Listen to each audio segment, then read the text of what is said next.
নমস্কার, আমি সুস্মিতা, হাবড়া সুরক্ষার পক্ষ থেকে। আজকে আমাদের সাথে রয়েছেন বিশিষ্ট urologist doctor Sudipta Kumar Singh sir. স্যারের কাছ থেকে আজকে আমরা জেনে নেব প্রস্টেট এনলার্জমেন্টটা কী এবং প্রস্টেট বেড়ে গেলে আমাদের কী কী সমস্যা হতে পারে এবং এর অবহেলার কারণে কী কী ক্ষতি হতে পারে। নমস্কার স্যার। নমস্কার স্যার, প্রথমেই জানতে চাইছি আমরা যে প্রস্টেট বেড়ে যাওয়াটা কি। প্রস্টেট আমাদের মেল পার্সনদের একটা রিপ্রোডাক্টিভ গ্ল্যান্ড হচ্ছে। ওটা মানে পেচ্ছাবের রাস্তায় গ্ল্যান্ডটা থাকে এবং ওটা বয়সের সাথে প্রত্যেকটা মানুষেরই বাড়ে, এটা নর্মাল এজিং প্রসেস। এবং এটা বেড়ে গেলে যেটা হয়, পেচ্ছাবের যে রাস্তাটা ওটা চাপা পড়ে এবং বিভিন্ন রকমের মানে পেচ্ছাব করার সমস্যা হতে পারে। ঠিক আছে, এবার ওই জন্যই মানে ওটার ইভ্যালুয়েশনের জন্য আমাদের কাছে অ্যাজ এ ইউরোলজিস্ট আমাদের কাছে পেশেন্টকে অ্যাপ্রোচ করা উচিত। এটা একটা নর্মাল ইয়ে। স্যার, কী কী উপসর্গ দেখলে বুঝবো আমাদের যে প্রস্টেটটা বেড়ে গেছে এবং আমাদের এখন একজন ইউরোলজিস্টের কাছে যাওয়া প্রয়োজন?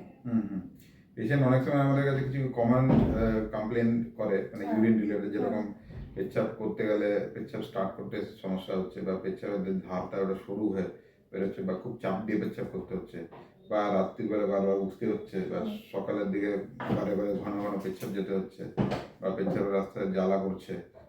এইরকম কমন সিমটমস নিয়ে মেজরিটি অফ দি পেশেন্টস আমাদের কাছে আসে। স্যার, এর চিকিৎসা ব্যবস্থাটা কি আছে?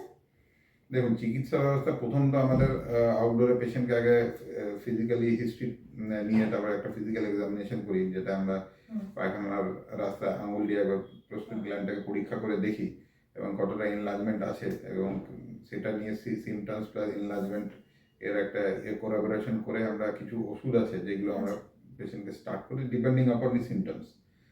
ঠিক আছে, এরপরে আমরা বেসিক কিছু ইনভেস্টিগেশন করাই, যেমনি আলট্রাসোনোগ্রাফি, পিএসএ টেস্ট, ঠিক আছে, রুটিন ইউরিন এক্সামিনেশন, এগুলো করি। এবং সেকেন্ড ভিজিটে পেশেন্ট আসলে ফার্দার যদি কোনো ওষুধের মডিফিকেশন দরকার হয় তো সেই রিপোর্টগুলো দেখে আমরা করি। স্যার, এই যে দীর্ঘদিন ধরে ধরুন কোনো পেশেন্ট বা কেউ এই প্রস্টেট বেড়ে যাওয়াটাকে অবহেলা করলো, এর ফলে কি ক্যান্সারের ঝুঁকি থাকতে পারে? দেখুন, প্রস্টেট গ্ল্যান্ডের বাড়াটা সবসময় যে ক্যান্সার সেই ব্যাপারটা নয়। ঠিক আছে, প্রস্টেট গ্ল্যান্ড বাড়ে অ্যাজ এ এজিং প্রসেস, যেটাকে আমরা বলি কি বেনাইন এনলার্জমেন্ট, মানে নন ক্যান্সারাস এনলার্জমেন্ট, এবং আরেকটা ধরনের বাড়া যেটাকে আমরা বলি ক্যান্সারাস গ্রোথ। তো প্রত্যেকটা পেশেন্টের ক্যান্সারাস গ্রোথ, নন ক্যান্সারাস গ্রোথ, এটা আমরা কিছু পরীক্ষা যেমনি ডিজিটাল রেকটাল এক্সামিনেশন এবং পিএসএ টেস্ট করে কিছুটা আন্দাজ লাগাতে পারি। সিমটম দুটোরই একই রকম, পেশেন্টের ইউরিনারি সিমটম সেম থাকবে, কিন্তু আমরা এই পরীক্ষাগুলো করে কিছুটা আন্দাজ লাগাতে পারি যে হ্যাঁ, এই পেশেন্টের ক্যান্সার হতে পারে বা এই পেশেন্টের ক্যান্সার হওয়ার চান্স কম আছে। এবং ফার্দার আজকালকার দিনে কনফার্ম করার জন্য অবভিয়াসলি আমাদের কাছে আরও এমআরআই স্ক্যান এবং বায়োপসি এগুলো অ্যাভেলেবেল আছে, যেগুলো দিয়ে আমরা সঠিকভাবে মানে দেখতে পারি যে হ্যাঁ, এটা সত্যিকারের ক্যান্সার কিনা। ঠিক আছে, তবে হ্যাঁ, প্রত্যেক পেশেন্টের এনলার্জ প্রস্টেট মানে কিন্তু ক্যান্সার নয়। আচ্ছা স্যার। আচ্ছা স্যার, প্রস্টেট বেড়ে গেলে আমাদের অপারেশন কোনো আছে, যে অপারেশন করাটা কতটা প্রয়োজন? দেখুন, এখনকার সময় মোটামুটি ধরুন 30% পেশেন্টেরই অপারেশনের দরকার হয় প্রস্টেটের। 70% পেশেন্ট আজকালকার সময় যে অ্যাভেলেবেল মেডিকেশনস আছে এগুলো দিয়ে যদি রেগুলার ওয়েতে খায়, সব নিয়ম মাফিক যদি ইয়ে করে, তো patient almost normal life lead করতে পারে।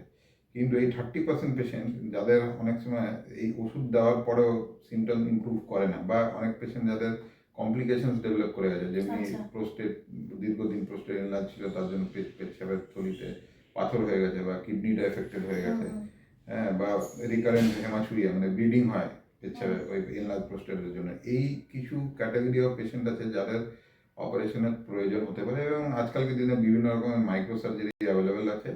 আগে যেরকম কেটে অপারেশনটা এখন হয় না, ম্যাক্সিমাম পেশেন্টেরই মাইক্রো সার্জারি হয়, টিউআরপি যার মধ্যে খুব কমন সার্জারি।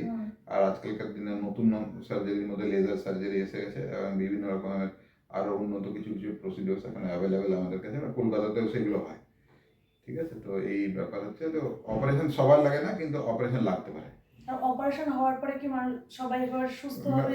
হ্যাঁ, অলমোস্ট এভরি পেশেন্ট অপারেশনের পরে সুস্থ থাকে, মানে যে কমপ্লিকেশন ছিল বা যে প্রবলেমগুলো অ্যারাইজ করেছিল প্রোস্টেট এনলার্জমেন্টের জন্য, সেগুলো অলমোস্ট নির্মূল হয়ে যায়।